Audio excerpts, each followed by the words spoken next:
नमस्कार साथियों, मैं आपका दोस्त अशफाक अहमद और आप देख रहे हैं देशभक्त चैनल। मोदी जी का जो नया मंत्रिमंडल है वो बन गया है और इसके बाद बवाल भी कर रहे हैं।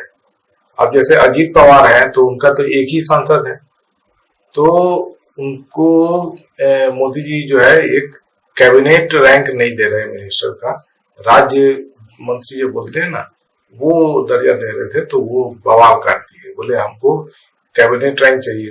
प्रफुल्ल पटेल को जो अभी सांसद बने हैं, तो प्रफुल्ल पटेल बोले कि मैं तो यूपीए सरकार में मंत्री था, अब मैं राज्य मंत्री क्यों बनूं। तो एक बवाल वहां हो गया।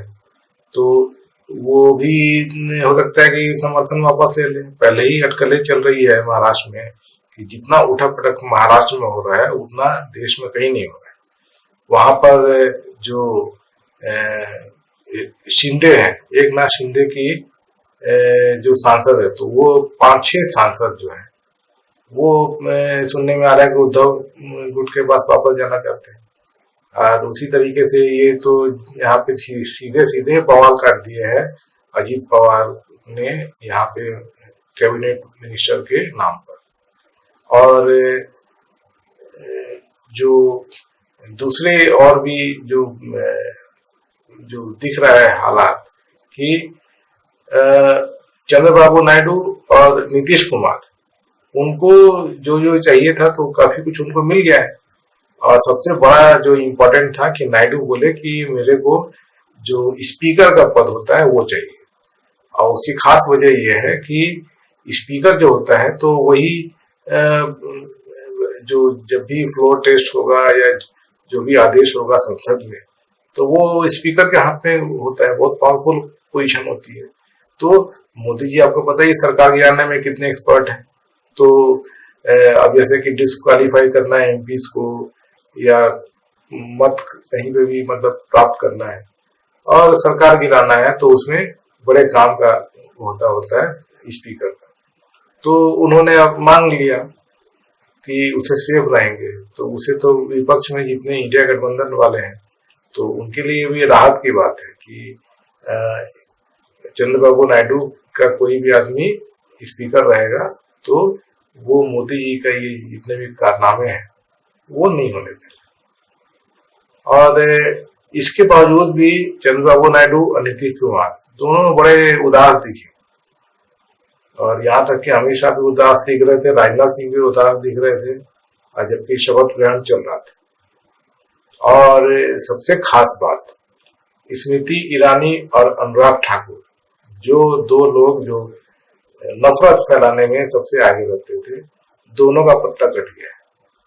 और वैसे देखा जाए तो जैसे तमिलनाडु से अन्नामलाई इतनी बुरी तरह खुद हार गए और इतना हल्ला किए थे कि तमिलनाडु में भाजपा का परचम लहराएगा, कुछ भी नहीं हुआ। ये संसद का जो चुनाव हुआ लोकसभा का, उसमें भी जीरो। और वहां पर अभी विधानसभा का चुनाव हुआ है तो उसमें भी जीरो, भाजपा कहीं पे है ही नहीं। और उनको मिनिस्टर बना रहे हैं मोदी जी।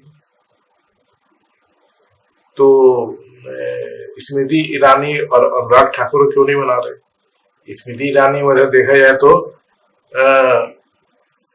मतलब कि इतनी भद्द पीटी है स्मृति ईरानी की, पूछिए नहीं। 2019 में राहुल गांधी को हरा दी थी तो इतना ताव चढ़ गया था स्मृति ईरानी का, हर जगह दिखाती थी मैं देखो मैंने तो राहुल गांधी को हरा दिया। राहुल गांधी भाग गए हैं अमेठी से।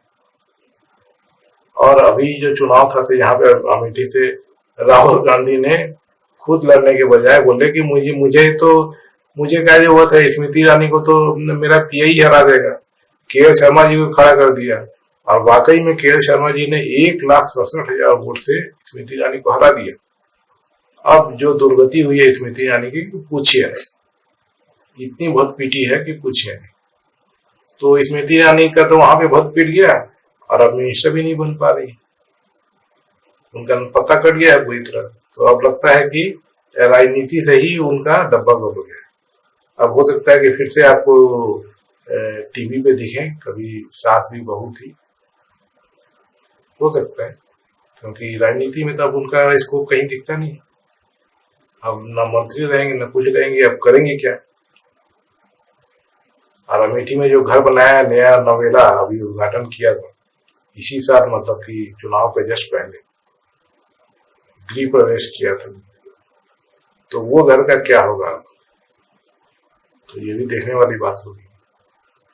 तो स्मृति ईरानी का जैसे आपको मालूम है कि जिस तरीके से वो बड़ी मतलब अभद्र भाषा और बड़े घमंड में रहती थी और किसी से सीधे मुंह बात नहीं करती थी, पता नहीं अपने आप को क्या तुच्छ समझती थी, तो पूरा हवा निकल गया। अब सीधी बात है कि 2019 में जो स्मृति ईरानी जीती थी, तो वो मोदी जी का जो जुमला लहर था उसमें जीती थी। तो जुमला लहर में तो सब तैर गए थे, जितने भी ऐसे आलतू फालतू लोग किसी को भी मोदी जी ने खड़ा कर दिया था, सब जीत गए थे। तो उसमें स्मृति ईरानी भी जीत गई थी। तो अब समझ में आया ना कि कोई औकात नहीं है। के शर्मा जैसे छोटे से कार्यकर्ता से हार जाती इतनी बुरी तरह, तो बताइए क्या औकात है। तो स्मृति ईरानी अब समझ लीजिए कि उनका करियर अब खत्म हो चुका है, मतलब राजनीति में। अब जो भी करे वो, लेकिन राहुल गांधी ने ही एक्चुअली ये जो आइडिया था कि स्मृति ईरानी के सामने में के शर्मा जी को खड़ा करने का, राहुल गांधी का ये आइडिया था। और देखा जाए तो राहुल गांधी ने ही स्मृति ईरानी को बुरी तरह पछाड़ दिया, क्योंकि अमेठी से तो राहुल गांधी लड़ते थे, इतने साल से लड़ते आए थे, और उन्होंने ही फैसला किया कि मेरी जरूरत ही नहीं है, मेरा पीए हरा देगा, पीए को भेज देता हूँ। तो यही हुआ है।